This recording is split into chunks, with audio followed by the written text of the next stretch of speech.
કેમ છો મિત્રો? આજે હું તમારા માટે લઈને આવી છું શક્કરપારાની રેસીપી. ખાંડ અને મેદાનો ઉપયોગ કરીને તમે ઘણીવાર શક્કરપારા બનાવ્યા હશે, પરંતુ આજે આપણે ગોળ અને ઘઉંના લોટનો ઉપયોગ કરીને એકદમ હેલ્ધી અને ક્રિસ્પી શક્કરપારા બનાવીશું. તો ચાલો રેસીપી શરૂ કરીએ. શક્કરપારા બનાવવા માટે મેં અહીં 4 વાટકી ઘઉંનો ઝીણો લોટ લીધેલો છે. આપણે ઘરમાં રોટલી બનાવવા જે લોટ વાપરીએ છીએ તે જ લોટ મેં અહીં લીધો છે. શક્કરપારા બનાવવા માટે આપણે અહીં એકદમ ઝીણો દરેલો હોય તેવો ઘઉંનો લોટ લેવાનો છે. હવે 4 વાટકી ઘઉંના લોટ સાથે મેં અહીં 1 વાટકી ઝીણો રવો એટલે કે સોજી લીધી છે. આ રવાને મેં મિક્સરમાં ગ્રાઇન્ડ કરીને લીધી છે. તમે આખો રવો પણ લઈ શકો છો. શક્કરપારાને ઘરપણ આપવા માટે મેં જે વાટકીથી 4 વાટકી ઘઉંનો લોટ લીધો હતો તે જ વાટકીના માપથી 2 વાટકી ગોળ લીધો છે. તેની સાથે 1 વાટકી પાણી અને શક્કરપારાના લોટને મોણ આપવા માટે 1 વાટકી તેલ લીધું છે. અહીં મેં મગફળીના તેલનો ઉપયોગ કર્યો છે. તમે તેની જગ્યાએ ઘી પણ લઈ શકો છો. તો આ રીતે તમે ઘરમાં રહેલી કોઈપણ વાટકીના માપથી બધી જ વસ્તુને સેટ કરીને લઈ શકો છો. શક્કરપારા માટે ગળ્યું પાણી બનાવવા આપણે એક બાઉલમાં બધો જ ગોળ લઈ લઈશું. અહીં મેં દેશી ગોળનો ઉપયોગ કર્યો છે. તમે ઘરમાં રહેલો કોઈપણ ગોળ લઈ શકો છો. ત્યારબાદ તેમાં 1 વાટકી પાણી એડ કરી તેને ચમચીની મદદથી સારી રીતે મિક્સ કરી લઈશું, જેથી ગોળ પાણીમાં સારી રીતે ઓગળી જાય.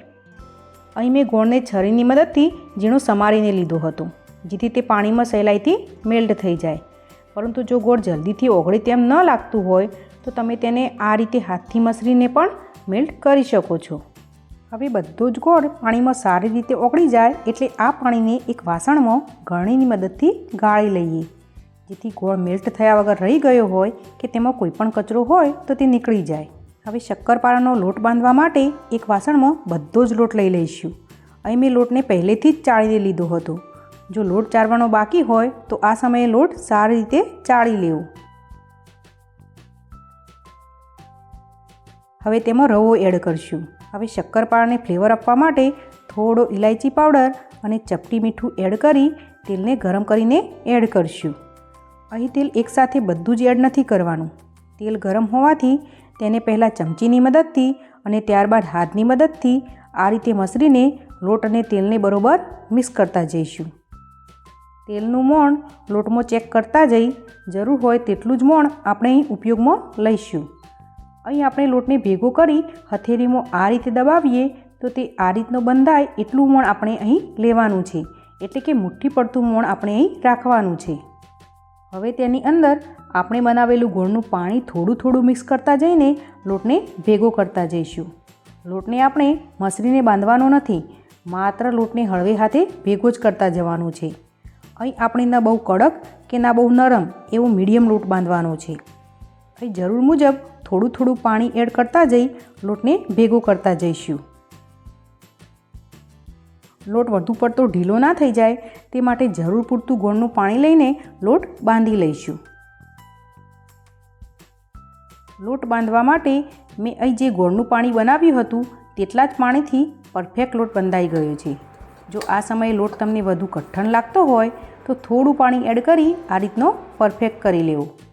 હવે આ લોટને ભેગો કરી લઈ તેને 10 મિનિટ માટે ઢાંકીને રેસ્ટ આપીશું, જેથી તેમાં રહેલો રવો સરસ રીતે ફૂલી જાય અને શક્કરપારા બનાવવા માટે આપણો લોટ સારી રીતે સેટ થઈ જાય. 10 મિનિટ જેવું થઈ ગયું છે તો હવે લોટ ખોલીને જોઈએ તો લોટ એકદમ સરસ રીતે સેટ થઈ ગયો છે અને તેમાં રવો અને ઘરપણનો ભાગ હોવાથી તે પહેલાં કરતાં થોડો કઠણ બન્યો છે.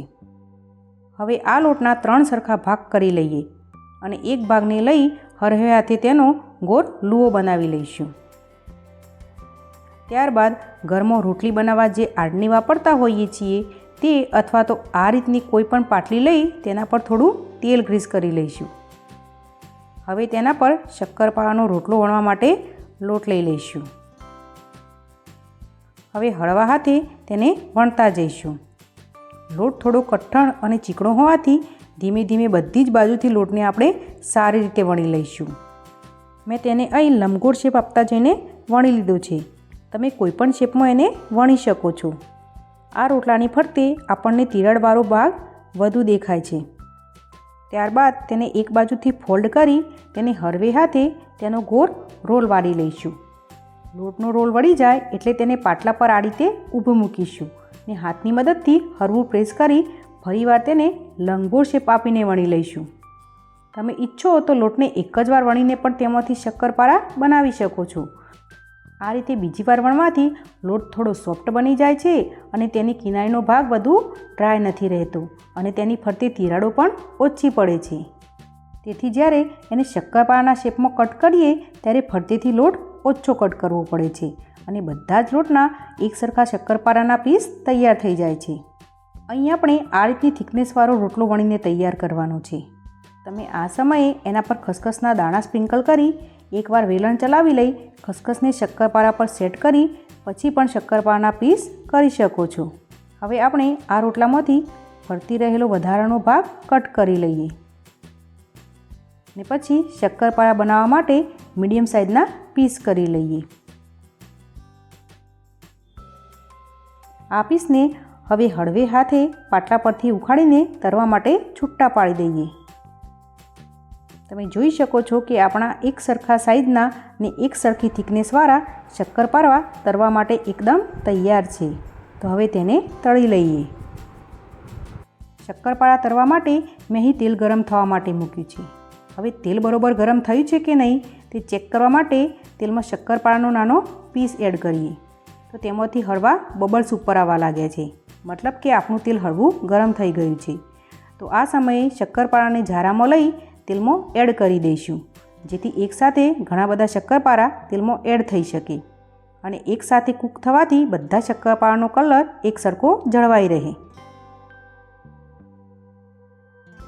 શક્કરપારા તરવા માટે આપણે તેલ હળવું ગરમ હોય ત્યારે જ તેમાં શક્કરપારાને એડ કરવાના છે. જો તેલ વધુ ગરમ હશે તો શક્કરપારા તરત જ બહારથી લાલ થઈ જશે અને અંદરથી કાચા રહી જશે.